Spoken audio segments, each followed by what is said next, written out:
Hey there, and welcome to our study of Matthew. We're beginning today in chapter 1, which you might be tempted to skip past because it appears as if it's just a boring list of names. Is there something to be learned from this list of names? And why would God begin this amazing book of the gospel with a genealogy? Well, I'm glad you asked. I want you to imagine your favorite sci-fi or action movie. How does it begin? Usually sets the scene. Maybe it begins with a monologue about a long, long time ago. It catches you up to where we are in this story, and then it gives you a glimpse of the most important characters that you're going to need to know about for the rest of the movie. Well, that's precisely what God does with this lineage.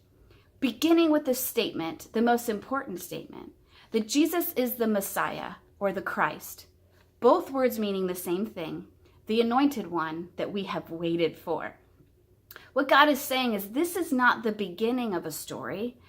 No, this is the climax of a story that began a long time ago with a man named Abraham. So, if Jesus is the Messiah, we have got some stuff to prove. Does he meet the criteria? Does he fulfill the prophecies? Let's find out.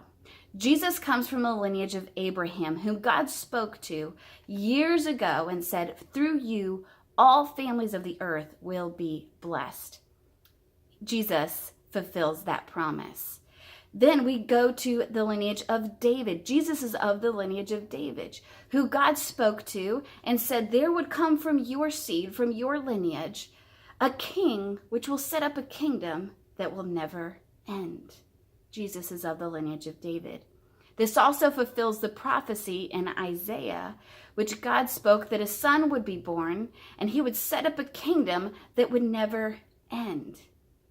Jesus is fulfilling the prophecies. How amazing. God power-packed all of this in a list of names.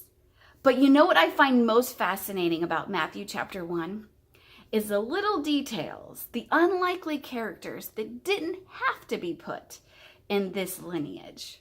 But for that, that's another sermon. And for that, you'll have to check out Life with Jesus, Part 2, Don't Judge My Genes. God bless.